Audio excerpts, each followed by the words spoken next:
Достар сәлем, бұл Лаура Ньюз арнасы, мен Лаура Қуанышқызы және сүйікті экспертіміз, танымал экономист Сапарбай Жұбаев мырзаға қош келдіңіз. Қош көрдік. Енді менің сұрағым келіп тұрғаны, мына Астананың элитісі сәл орнынан қозғалған сияқты, соны естіп кішкене көзайым болған сияқтымыз, бірақ элитінің қаншама уақыт салынбай тұрғаны маған бір енді үлкен Стамбулда оқып келген мен үшін бұл ауылдағы бір тірлік сияқты көрінді. Неге бір элитін салмай жатыр ма деген мен үшін өте қиын мәселе. Енді мен оның экономикалық тұрғыда күрделі нәрсе екенін білемін, және де оның қытайлықтар жұмыс істейтінін білемін. Осының жалпы ішіндегі саясатты түсіндіріп айтып берсеңіз, өйткені неге қытайлықтар салып жатыр, және де неге осы біздің қазақтар жұмыс қалмайды екен ол жерге, не себепті мынандай экономикалық тепе-теңсіздік орын алды? Енді бұл элерті, яғни жеңіл рельстік жол мына үлкен мегаполис қалаларға керек нәрсе, метро сияқты да. Сондықтан біз менің есімде бар 2014 жылдарда, одан енді алтын жобасы басталды да, сол жылы құрылысын бастап, біз 2017 жылғы экспо кезінде оны жұмысқа қосамыз деп әрекет жасадық. Әрине бұл үлкен мақтаныш болды. Астанамызда метро болатын болды дедік.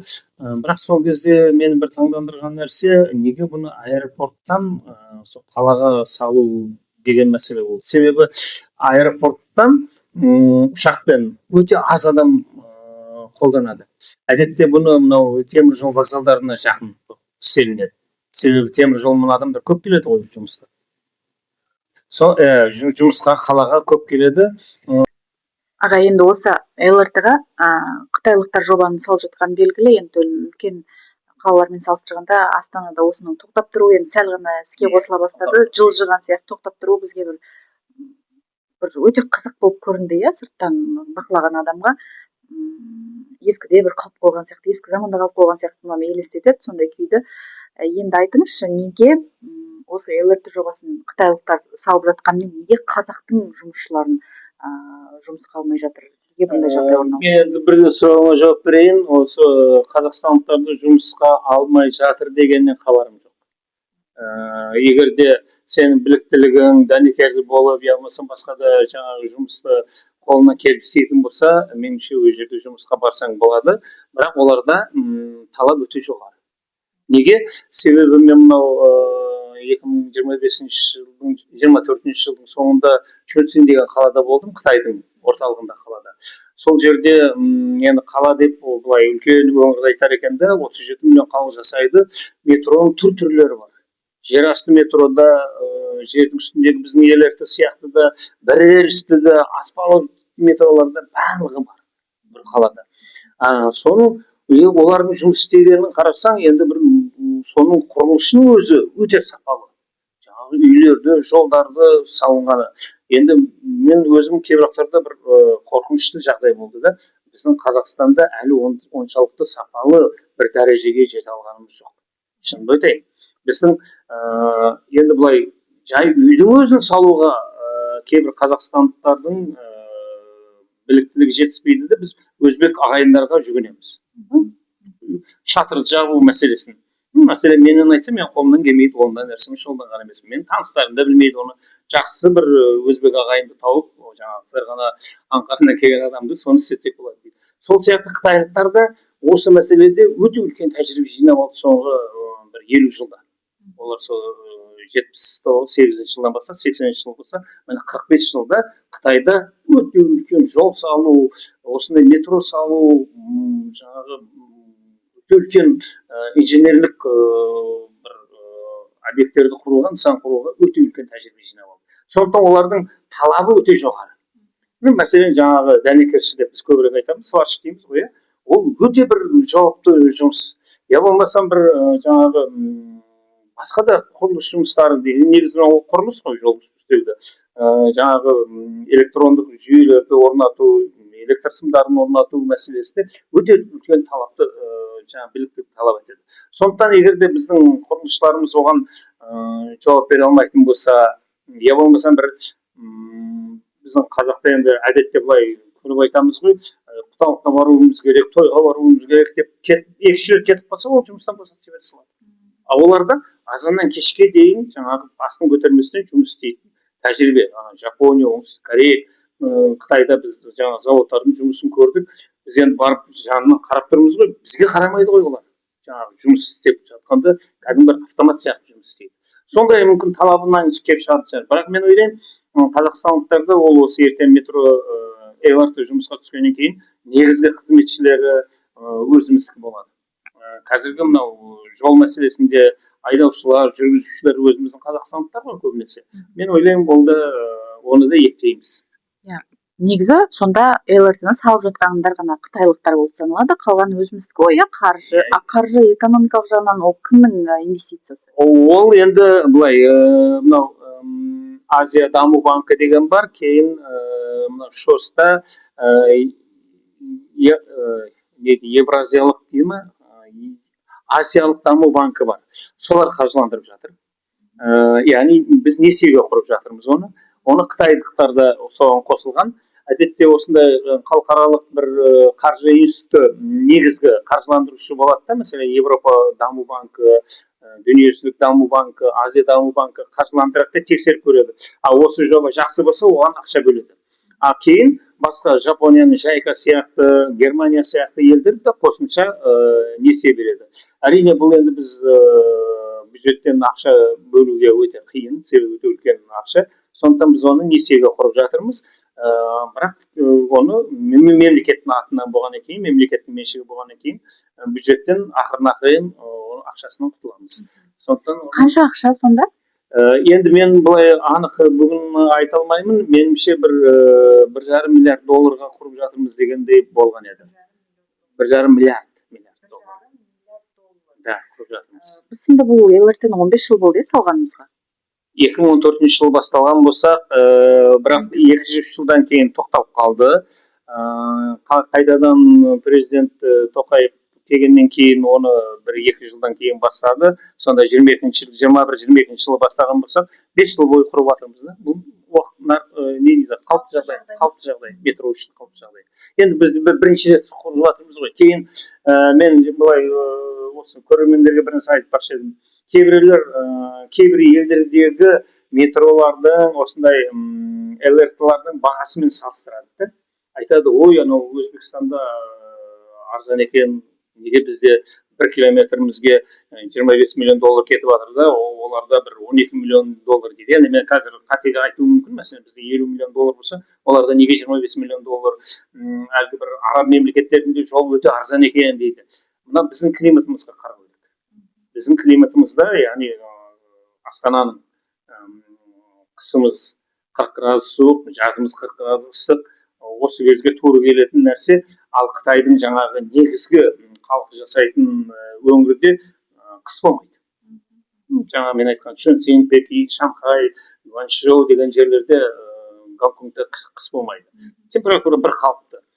Қысы 26 градус болса, мәселен Филиппин деген жерде оқығанмын.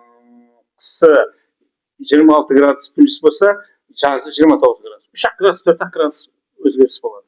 Оларда әрине жолды бір сап қойса, 100 жылдан бері тұра береді өзгермесе. Ал біздің жолды бір жаңбыр жауып кетеді, бір қар жауып кетеді, оның бұзылады. Сондықтан бізде қымбатырақ болуы ол заңды. Жаңа сіз сөзіңіз аузыңызда Филиппинде оқыдым, мында оқыдым, мында оқыдым деп енді өте білімді адамсыз, әр жерде оқығансыз ғой. Енді өзіңіз әлем көргенсіз, тәжірибеңіз үлкен. Сондықтан мені қазір алаңдататын және өзімнің ойымда да жүрген сұрақ, жалпы шетелге шығып кетіп жатқан жастар өте көп. Экономика деген ол тек қана ақша емес қой, экономика деген адами капиталмен бірге, жаңағы табыстың бірге кетуі, еңбек күшінің бірге кетуі деп есептеймін. Мысалы біздің әр елде, Кореяда біздің қазақтың жастары көп, қозғаушы күш қой, жастар деген бір елді өсіру үшін, білімді жастар кетіп жатыр, көбінесе табыс жоқ деп. Болса бір жағынан бұған жемқорлық әсер етіп жатыр, бір жерден мысалы біреудің крышасы бар, біреудің крышасы жоқ болып ығыстырылып кетіп жатыр, Енді сөздің ашығын айтайық, Қазақстанда өз елімізде отырмыз. Біз қазір өз еліміздің оң жағы мен сол жағын айтпай жөнделе алмаймыз, алдыға жүре алмаймыз. Түркияда жүріп қаншама жас, талантты, білімді, еңбекқор жастар. Ресейде де жүр, Кореяда да жүр, Америкада да жүр, иә. Неше түрлі салаларда жұмыс істеп жүр, жақсы, жаман салаларға кетіп қалғандар көп, иә. Бірақ оның ішінде басым көпшілігі тіл білетін, өренді, талантты жастар, олар елге қайтқылары да келмейді. Демек, олармен біраз еңбек капиталы, ақша да кетіп тұр деген сөз, иә. Ал біздің елге неге шетелдің жастары ағылмайды деген сұрақ туындады менде. Осы экономикалық жағынан келсе де қанша адам келеді, олардан біз қандай пайда көре аламыз, келсе де келе ма жалпы? Енді бұл жерде мен бұны бір әлемдік үрдіс деп айтсам да болады. Мәселен, біздің елге бізден сәл нашарлау, қаржылық жағынан төмен мемлекеттерден жұмысшылар келіп жұмыс істейді. Мәселен, әрине мына Өзбекстаннан, Қырғызстаннан, олар енді сәл біздегі қарағанда нашарлау ғой. Тәжікстанның жігіттері біздің Қазақстанда жұмыс істейді. Олар келіп, себебі Қазақстанның жалақысы олармен салыстырғанда біраз жоғары. Енді бір-екі мемлекеттерден келеді, мәселен Түркия сияқты басқа мемлекеттерден келеді бізге де мамандар. Олар өздерінің осы Қазақстанда табыс таба алатынын біледі. Өте осы мәселен құрылыс маселесі бойынша өзінің капиталын салса болады. Сондықтан бізде де егер де өзінің бір біліктілігі өте жоғары болып тұратын болса, шетелге барып жұмыс істеп, мәселен дәрігер болсын, оқытушы болсын, ол табыс тауып тұрса, оған қуанып деу керек, оған бір шектеу салып, жоқ бізде енді анау болашаққа оқып келгендердің мәжбүр 3 жыл жұмыс істеп, кейін кету керек. Бюджетте оқығандар, грантта оқығандар 3 жыл істеп беріп кейін кетсе болады. Ал еркін өзі оқыған, еркін білім алған, шетелде білім алғандар, олардың барғанына біз не дейді? Бұл әлемдік үрдіс, оған қарсы шығудың қажеті жоқ. Әрине, біздегі жағдайды жақсартып, біздегі әділеттік қоғам орнатуға біз енді әрекет жасап жатырмыз. Осы егерде біз енді мына тәуелсіз мемлекеттер достастығы ішінде 12 мемлекет бар, содан қазір енді мынау Украина мен Грузия сәл күмәнді, қалған 10 мемлекет тәуелсіз мемлекеттер достастығына мүше. Солардың ішінде Қазақстанның жағдайы алдыңғы орында. Сондықтан көп мүмкіндіктеріміз бар. Әрине енді жаңағы келеңсіз нәрселер де бар, олармен күресу керек. Біздің президентіміз осы мәселелерде өте көп әңгіме айтады, талап қойып жатыр, мүмкіндіктерді пайдалану керек дейді. Мен ойлаймын, Қазақстанның болашақтағы даму мүмкіндіктері үлкен, әлеуеті үлкен. Мен бір ғана мысал айтайын, біз енді 2020 жылда 30 дамыған мемлекеттің қатарына қосыламыз деген жобамыз бар ғой. Ал енді Goldman Sachs деген Американың өте үлкен аудиторлық компаниясы бар, қаржылық компаниясы. Сол бізді алла жазса 2070 жылы 30 ең бай мемлекеттің қатарына қосып отыр. 2070 жылы. Яғни біздің болашағымыз жақсы деген сөз. Болашағымыз жақсы деген сөз. Кеткендер кетеді, келетіндер келеді. Біз бәрібір өсеміз дейсіз ғой. Біз енді мүмкіндігінше өстіп ақырын дами береміз демекшіміз да. Біздің болашағымыз жақын, ашық, мүмкіндігіміз зор, мемлекетіміздегі мүмкіндігі зор. Мен бір нәрсені айтайын, өзім көп көрші мемлекеттердің жаңағы сен айтып жатсың ғой, интервью беремін деп. Мәселен, Әзербайжан, Өзбекстан, Қырғызстандық, Түркияның журналистері менен сұрайды, Қазақстанның бүгінгі мүмкіндігінің өте үлкен екендігін көріп тұрмыз дейді. Неге? Себебі кезінде Европа Африканы тамақпен қамтамасыз еткен. Бірақ бүгінгі күнде Европаның жағдайы қиын болып, өзінде 650 миллион халқы барда, өзіне зорға жетеді тамақ. Содан кейін Украина мен Ресей осы Африка, таяу шығысқа тамақ беруші еді. Қазір енді олар соғысып жатыр, өздерінің жағдайын түсінікті. Сол елдердің барлығы қазір Қазақстан қарап отыр. Қытай Қазақстан қарап отыр. Бидай дейсің ба, өсімдік майы дейсің ба, ет дейсің ба, ауыл шаруашылығы өнімдерін біз дамытуымыз керек. Ол үшін жерді халыққа беру керек, сол диқандарға беру керек. Латифундистерде емес. Қанша дегенмен керемет экономистсіз, өйткені мен мысалы мен журналист болып тұрып тамақ деген нәрсені мүлде ойламайды екенмін. Тамақ өздеріне жетпей жатыр деген өте үлкен назарымды аударды аға, иә? Европалықтар енді халқы көбейіп кетті де, 650 миллион халық деген оларды енді қалай десем екен, оның бәрін қарын тойдыру мәселесі. Мына Қытайда айтып жатырмын ғой, 1,4 миллиард халыққа сол өзінің тамақпен қамтамасыз етіп отыру өте қиын оларға да. Енді жер осы олар сол Ресей, Қазақстан сияқты мемлекеттерден жәрдем айтады, біз сендерде мүмкіндіктерің бар, сендерде өндірейік, соны алып келейік деп әрекет жасап жатыр. Соны біз пайдалануымыз керек. Енді жалпы қанша бізді шекараларымыз бөлгенмен бәріміз адамзатпыз, қалай дегенмен де экономикалық салаға келетін болсақ бір-бірімізге көмектесеміз, иә. Сондықтан жастарға өз атымнан тек қана білім алыңыздар, мүмкіндік болса шетелде оқып келіңіздер, мүмкіндік болса шетелде қалып жұмыс істеңіздер деп айтар едім. Бұның барлығы тәжірибе, еңбек. Ал осы тұстағы шетелде жұмыс істеп жүрген жастардың мысалы пенсионкасы қалай жұмыс істейді? Енді ол күрделі мәселе. Ол Қазақстан, бүгінгі күнде біз енді зейнетақы жүйесін реформаладық қой. 98 жылдан кейінгі жұмыс істегендер, олар екі түрлі ғана зейнетақыға үміт ете алады. Яғни базалық дейді, яғни күнкөріс жағдайына қарай жеткізетін. Бүгінгі күнде бір 50 мың да сияқты. Қалғанын ол өзінің жинаған, яғни зейнетақы қорында жинаған ақшасына үміт ету керек. Сондай. Сол үшін сен бүгін осы Қазақстанда жұмыс істеп, зейнетақы қорына ақша жинауың керек. Ал егер шетелде жұмыс істеген болсаң, бізде кейбір мемлекеттер осы Еуразиялық экономикалық одақ шеңберінде ондай бір-бірімен келісілген нәрсе бар. Сол mesela Ресейде жинаған зейнетақы қорын кейін Қазақстанға өтеді, Белоруссия, Армения, Қырғызстанмен. Қалған мемлекеттерде егер жұмыс істеп тапқан болсаң, сен өзің үміт артуың керек. Қазақстанға үміт арта алмайсың.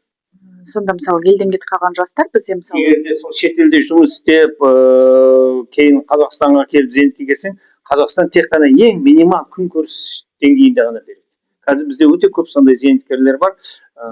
Мәселен, жаңағы оралман болып келді, қандас болып келді ғой, солар ренжиді. Неге бізге мынау Қазақстанда жүргендер бір 100 мың, 150 мың теңге алатын болса, бізге неге 35 мың, 40 мың теңге береді дейді. Себебі сен Қазақстанда ешқандай жаңағы ынтымақтастық зейнетақыға да, базалық зейнетақыға да, кейін жаңағы жинақтаушы зейнетақы үлесің жоқ қой. Сондықтан саған минимальный береді. Ал егер мынандай сұрақ қойсам, мысалы менің шетелде достарым бар, қазақ достарым, я құрбыларым бар. Оқып жатыр сол жерде, бірақ өздері бір магазинде модель болып істейді, тауар сатады, сөйтіп жүргендер бар. Мысалы шетелге кетіп қалып, я сол жақта мысалы өмір сүргің келеді, өйткені шетелде шетел көргің келеді, бірақ өзің бір бизнес мына жақта Қазақстанға ИП ашып қойып, бизнеспен айналыссаң, сенде пенсионка деген нәрсе жүрмей ме? Әлде өзің жасап алуыңа бола ма? Қазақстанда сен жеке кәсіпкерлікті ашатын болсаң, ол жеке кәсіпкер салық төлейді ғой. Салық төлейді, соған қарап бізде салық төлейтін кез келген жеке кәсіпкер жаңағы 7 түрлі салық төлейді. Енді 7 төлем төлейді дейді. Соның 3-4 салық болатын болса, қалғандары жаңағы зейнетақы қоры, сақтандыру қоры, әлеуметтік қорларға ақша төлейді. Оны төлемесе, оның ИП-сын ертең арқасынан түседі ғой. Сонда ИП ашсаң да сен минусқа кетіп тұрсың, демек бір жерде жұмыс... Сен ИП-да жұмыс істеген үшін енді жеңілдетілген жолдары бар да. Жалпы бір ереже бар, жаңағы мен айтқандай. Ал жеңілдетілген есепшот жүргізетін болсаң, сен өзіңнің сол көлеміңнен бір 4% ба 3% салық төлейсің, болды. Сенен сол жаңағы 7 түрлі төлемнің бәрі соның ішіне кіреді. Жаңағы зейнетақы қоры, салығың, медициналық сақтандыру, әлеуметтік сақтандыру бәрі соның ішіне кіреді. Демек, ол ИП-сы бар, мысалы кішкентай бір бизнес бастады дейікші, с нуля, я? Қазақстанда. Шетелде жатып Қазақстанға сату мүмкін, бірақ Қазақстанда тіркелген. Егер де ол өзінің ИП-сын шетелде ашқан болса, ол шетелдің Қазақстанда ашқан болса,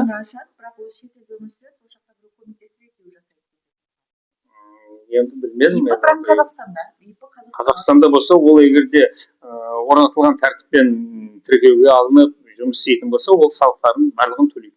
Ал салықты төлейді ғой, ал оған пенсионка деген нәрсе үкіметтен беріле ме, әлде ол өзін өзі қамтып жүре бере ме өмір бойы? Мысалы қартайған шағында ондай кісілер не істейді? Бүгінгі күндегі кез келген жеке кәсіпкер сол жаңағы зейнетақы қорына 1000 теңге болса да ақша жинайды. Бірақ сен кейін сол 1000 теңгенің үлесін аласың да. Ал енді анау базалықты минималканы оны береді үкімет, 35 мың береді. Бүгінгі күнде енді ол кезде мүмкін 50 мың 60 мың болып кететін шығар. Осыдан бір 10-15 жылдан кейін 100 мың болып кететін шығар. Ал бүгінгі күнде мәселен 35 мыңды Қазақстанның азаматы болсаң, сен жұмыс істедің бе, істемедің бе, үкімет саған күнкөрісіңе ақша береді. Өте аз, бірақ өте аз. Ал бірақ мына біздің шетелге кетіп қалған қазақтар, мигранттар, иә, біздің елден кеткендер, олар сол жақтың мысалы заңдары бойынша кәдімгі пенсионкалар барлығы жүріп жатыр ма? Мысалы Кореяда заводта жұмыс істейтіндер. Сол елдің заңнамасы бойынша жүріп жатыр әрине. Ал ол біздің елде әсер етпей ма қайтып келсе ертең? Енді ол екі мемлекет арасында келісім шарт болатын болса, ол айтуы мүмкін. Мен сосын мәселен жаңағы оңтүстік Кореяға, болсам Түркияға көп зейнетақы қорына ақша жібердім. Мен енді Қазақстан азаматы болмақшымын. Маған сол ақшамды бөшіға өткізбеуі мүмкін. Өте қиын процесс, иә, бірақ? Енді өте қиын әрине. Мына біздің Қазақстанда да мәселен зейнетақы қорына жинаған ақша, жаңағы ынтымақтастық қор зейнетақысы кейін базалық зейнетақы өтпейді. Себебі оны мемлекет төлейді. Ал енді өзін жинақтаған зейнетақы қорын ол кететін болса, мәселен Германияға ол алып кетуі мүмкін. Десе де бәрібір де күрделі жағдай екен, шетелде жүргендердің жағдайы өте қиын. Мемлекетаралық келісімдерге қарап көрінеді. Кейбір мемлекеттер бұған келіспеуі мүмкін. Бізде мынандай двойное налогообложение дейді, қазақша екі түрлі салыққа тартпау заңнамасы бар. Мәселен, Түркияда істеген адам Түркиядан табыс төледі, бірақ ол Қазақстан азаматы. Біз айтуымыз мүмкін, сен табыс тауып жатырсың, неге бізге салық төлемейсің деп. Ал сонда Түркия мен Қазақстан екеуі келісу керек. Айтады, егер Түркияда істеген адам сол Түркияның салықтарын толық төлесе, онда Қазақстаннан ол салықтан азат етіледі. Я болмасам, ол Түркияда істейтін болса, Қазақстанға салық төлейтін болса, ол Түркияда азат етіледі деген әңгімелер бар. Ол мемлекетаралық келісім шарты бойынша анықталады.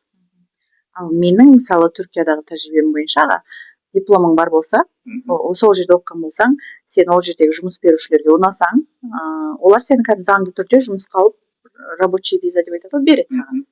Және саған сенің пенсионкаңда барлығы жүріп тұрады. Солай мысалы 8 жыл істесең, қателеспесем, саған азаматтық алуға мүмкіндік те береді. Одан ары қарай өзің шешесің. $100,000 үй алсаң, саған бүгін азаматтық береді Түркияда. Енді ондай $100,000 қазір жоқ аға. Мен әзірге Қазақстан азаматы болғым келеді. Ол инвестиция ғой. Сен егер де инвестиция салсаң, саған азаматтық береміз деген, мәселен, Кипрдің солтүстік Кипр бар ғой, Түркияға қарайтын. Сол жерде өте көп қазақстандықтар үй алып, сол жердің енді біреулер алғысы келгендер азаматтығына, алғысы келмегендер азаматтығына маған. Мысалы, менің бір досым, танысым бар, Америкада, Нью-Йоркте, жаңағы Біріккен ұлттар ұйымында дипломат болып жұмыс жасайды. Қазақстанда да істеген, көп жерлерде, госоргандарда.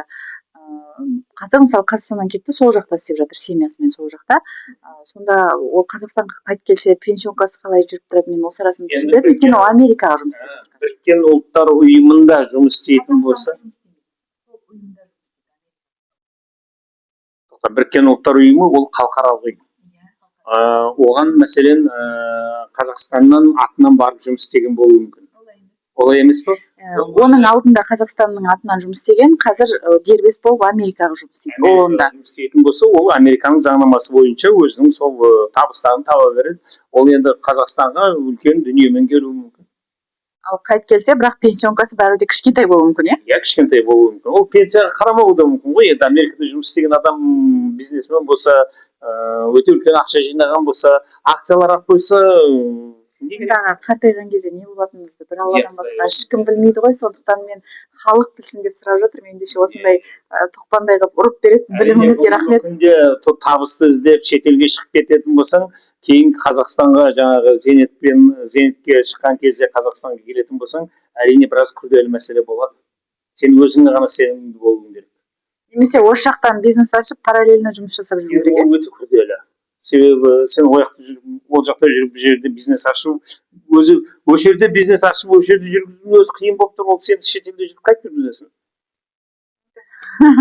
Неше түрлі пысық адамдар, серіктестер әртүрлі адам бар. жаңағы әріптесің сенімді болса жақсы, мәселе өзің туғаның болса, я болмасам кейбір жақтарда сол туғандардың өзі бір-бірін сенімсіз болып жүрген жағдайлар бар ғой. Ол өте қиын. Ондай ұсақ түйек ақшада білмеймін араздық бола ма болмай ма? Өте көп болады, өкінішті. Сонда сіздің кеңесіңіз былай ма? Аз жалақы алсаң да өз еліңде еңбек ет деген позиция ма? Мен олай деп айтып жатқан жоқпын. Мен егер де сен өте білікті болсаң, шетелде өте үлкен табыспен жұмыс істей алатын болсаң, мәселен мына ұшқыштар, білеміз, шетелдік ұшқыштар бізден 2-3 есе көп ақшалар екен. Сондай Люфтганзада істейтіндер. Неге енді оларға барып, сол жерде үлкен ақша жинап, кейін Қазақстанға инвестиция салып, бір завод, фабриканың иесі болмасаң. Қолынан келсін, не? Иә, ағамыздың айтуынша қолынан келсе қамап қал дейді. Әділдікпен жұмыс істеу керек, біліктілігіне қарап. Иә, енді қазір сізбен ақша, қаржы тақырыбын сөйлесе келе ақшада бір ереже жоқ екенін түсіндім. Ақша ұрланып та келеді, жемқорлықпен де келеді, жақсы жолмен де келеді, жоғалып та келеді, таза еңбекпен де келеді. Сондықтан ниетіміз таза болса, бір Құдайдың өзі беретін шығар. Ендеше аға, менің барлық сұрақтарыма жауап бердіңіз, сұрағым қалмады. Сіздің алып қосарыңыз бар ма? Енді мен қазақстандықтарға не қыламын, біздің Қазақстанның бүгінгі күндегі дамуы, егер де бұландай 5 баға болмаса 4 бағаға жауап береді да. Бұл дұрысырақ деген сөз. Кейбіреулер ой біздегі бір өте бір асан қайғының несін құтысып жүреді ғой. Біз өзіміздің осы көрші мемлекеттермен, тәуелсіз мемлекеттер достастығымен салыстыруымыз керек та, біздегі жағдай дұрыс деп. Әрине бұдан да алға жылжуымызға мүмкіндіктер бар. Бұл үшін енді мен мынау көп ресми бұқаралық ақпарат құралдарында айтамын. Мына біздің квази мемлекеттік кәсіпорындарды жекешелендіру керек, жерді диқандарға беру керек. Басқа да енді әңгімелер көп, әділетті сот жүйесі, басқа да жүйелер, құқық қорғау органдарына өте талаптарды көбейту керек. Сондай жағдайда Қазақстанның бұдан да дамып кету мүмкіндігі бар демекшімін. Тамаша, ендеше тағы да айтатынымыз, ақша тауып, ұрлап, қақпанға түскенше білім алып, алдыға жүрген дұрыс деп ойлаймыз. Я, сондықтан да аға келіп, керемет сұрақтарға жауап беріп, халықтың көзін ашып жүргеніңізге мың алғыс айтамын, және де сізге ұзақ өмір тілеймін өткен туған күніңізбен. Иә, достар, ағамыздың өткенде туған күні болған, құттықтап қойсаңыздар болады, ұзақ өмір тілеңіздер. Өйткені өстіп көзімізді ашып жүретін осындай дана адамдар, данышпан адамдар ортамызда керек ақ. Жоқ, рас қой аға, сізде көл-көсір білім бар. Сондықтан да сізге рахмет айтамын. Достар, осы арнаға тіркеліңіздер. Міндетті түрде пікір қалдырыңыздар, сұрақтарыңыз болса да жазыңыздар. Біз оны қуана-қуана талдаймыз. Өмір бізді қай жерге апаратыны белгісіз, бірақ қаржыгер отырған кезде барлық қаржылық сұрақтарды сұрап алыңыздар. Сау болыңыздар. Сау болыңыздар.